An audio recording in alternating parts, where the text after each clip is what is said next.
Let's Yeah, switch to a little bit of rapid fire one-liner questions. yeah. What is the most important lesson that you have learned while building smallest AI? People are very important. Like, you need to get the alpha team to work with you. You need to make sure that they understand why your company exists and what the motivation behind their work is and what the rewards of the work can be if we succeed. You cannot build companies alone. You have to have strong partners at every level. That is something that I think is highly, highly underrated. We underestimate how much we can do. We underestimate how much we can do as a team. We overestimate how much we can do alone. What has been the difficult challenge in building smallest AI? The deep tech is very, very risky. Like when we say that, look, we are going to try this architecture out and this new loss function or any small change. Now, for an academician, it's fine, right? You could try it. It doesn't work. You try something else. You write a paper. Even if the paper does not like fly very well to a very good conference, it will go to some other conference, and you'll do okay. The bar is very low to what success looks like over there, but here the bar is very high. Like, you could do whatever you want. You can publish papers, not publish papers. You could build like cutting edge research, etc. But if the customer is not happy with the solution, then you're not succeeded. So the risk that we take whenever we build deep tech is very high. It takes a lot of time to switch from one approach to another approach. And this is also very different from full stack engineering. In full stack engineering, like, you could, let's say you're building an application, it doesn't work. You could still build an MVP again in a month or so for another application, completely different. That's not true with models. With models, if you have committed yourself to a particular architecture, it takes a fairly large amount of time to switch from that to another architecture that offers similar properties. And when you change a small part of the architecture, sometimes you never know what can go wrong. You have to do it, and then after the training is done, you try to figure out, oh, this is going wrong. That means that hypothesis was incorrect, right? Like, it's very, very difficult to get signal out of the noise over here. You talk about people. What is the important skill that you look for when you're hiring? Uh, there are two, three things. One is the fundamental ability to understand complex problems and break them down into simpler problems that you can solve. No matter how complex it is, you always try to break it down into simpler, solvable problems.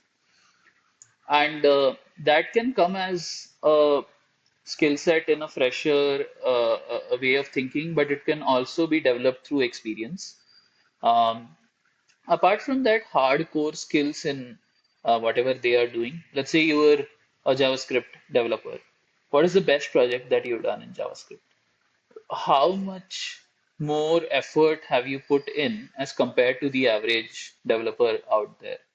The ability to kind of break out of what everyone else is doing and develop something which is very first principles thought of is what we look for when we are hiring. Um, and finally, if the cultural alignment is there, like, because in an early stage startup, there are long hours, the salaries are not the highest, uh, and the work sometimes might shift direction quite a lot. But do you understand why all of this needs to be done? Do you understand what you are signing up for and the risk reward ratio of this relationship? If you do, then this is the right place for you to be. What is the regret that has been there, or a slight different way of thinking you could have done if Hmm. small AI was starting today? See, honestly, we have not made any large mistake so far. That's good. Uh, yeah, touch wood. And I feel like we are in the right direction onto something very, very big. There are some mistakes around model architecture. I mean, we could have this That's layer life. did not work. Yeah, but that's how you get it. So that's Yeah. not a regret. That's how you find the truth, right? No major regrets. We have they only maybe what I would have loved to have is what I would say is if I had raised capital much earlier, like because we started, the initial idea was just to stay bootstrapped. We did not have this, we did not think of raising venture capital, anything like that. We just wanted to be a profitable small team that kind of sold something really good for some customers. Like that was the idea. Eventually, we realized the potential and we raised capital and we scaled up and so on. But uh, a lot of the progress that we are making today is something we already knew we had to do a year ago. If we had the team and everything else constant, where we are today, we could have been 6 months ago.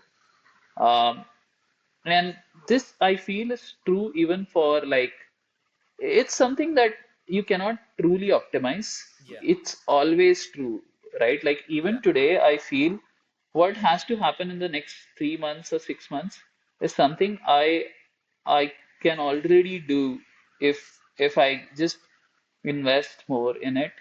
But you have to take things a little slow sometimes, Yeah. just to make sure that you are absolutely correct and there is like more possibility of success if you invest your capital in it. Hmm. So no regret as such. I think we are doing great. We are at the right time. We are in the right direction with the right team and the right product. And Touchwood we'll do very well this year.